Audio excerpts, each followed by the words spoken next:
TV ప్రేక్షకులకి స్వాగతం.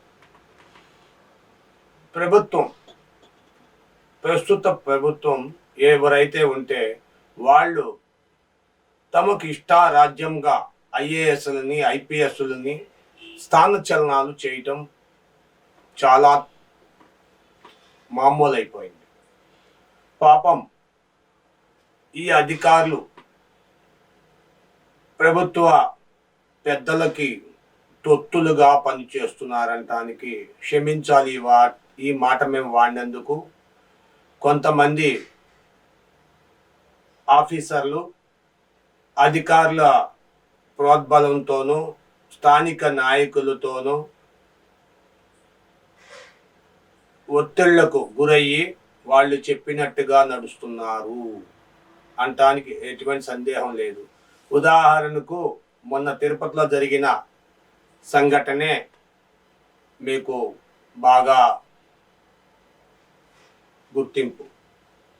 తిరుపతిలో జరిగిన బై ఎలక్షన్లో దరిదాపుగా ఆర్డీఏ ఆఫీసర్కు ఉన్న అధికారాన్ని ఆయన తన పర్సనల్ కోడ్ నెంబర్ని ఒక ఐఏఎస్ అధికారి ఉండి ఆయన తన పర్సనల్ కోడ్ని వేరే వాళ్ళకి ఇవ్వడంతో వాళ్ళు తహసీల్దార్తో కుమ్మక్కై దరిదాపుగా 35,000 ఓట్లు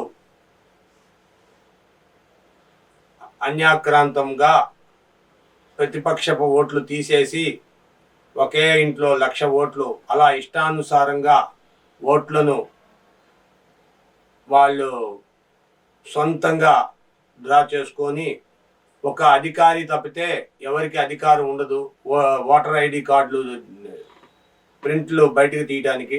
అట్లాంటి అధికారులను బెదిరించి మరీ వారి యొక్క ఐడీలు తీసుకొని వారిని తీసుకున్నారు. చివరికి ఆ అధికారులు సస్పెండ్ అయిపోయారు. వారికి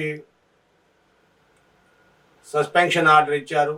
ఇంతే కాకుండా ప్రతి జిల్లాలో కూడా అధికార పార్టీ అండ చూసుకొని అధికారులని బెదిరించి నాయకులు బలవంతాన పనులు చేయించుకుంటున్నారు. చివరాఖరికి అధికారులు బలైపోతున్నారు.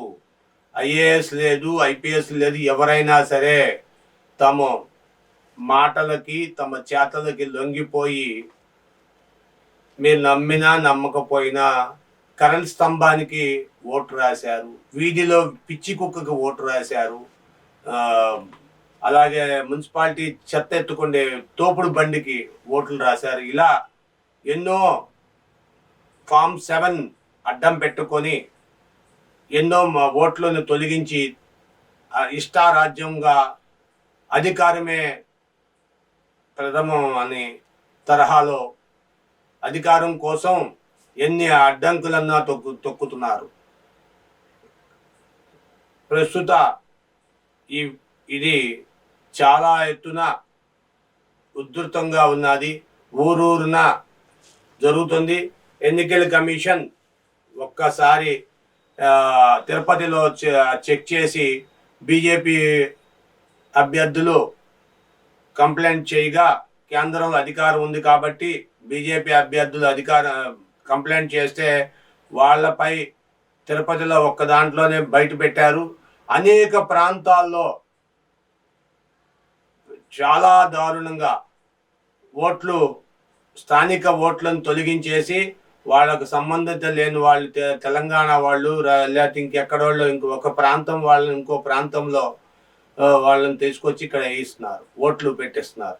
దానివల్ల నమోదు చేసుకోవడం వల్ల ఓట్లు నమోదు చేయడమే కాకుండా దొంగ ప్రింట్లు, చచ్చిపోయిన వాళ్ళ ప్రింట్లు తీయడం, వాళ్ళపైన దొంగ ఓట్లు వేయడం, దొంగ ఓట్లు బాగా పెరిగింది. ఇంకా ఎలక్షన్కి కేవలం 40 రోజులు మాత్రమే ఉంది. తొందరపడి అధికారులు తస్మాత్ జాగ్రత్త అన్నట్టుగా అధికారులు ప్రలోభాలకు లొంగకుండా తమ అధికారాన్ని దుర్వినియోగం చేసుకోకుండా ఉండాలని కోరుతూ మీ అభిప్రాయాలని కామెంట్ రూపంలో తెలియజేయండి. తప్పులుంటే క్షమించండి. దయచేసి సబ్స్క్రైబ్ చేయండి, లైక్ చేయండి. Thank you for watching our channel.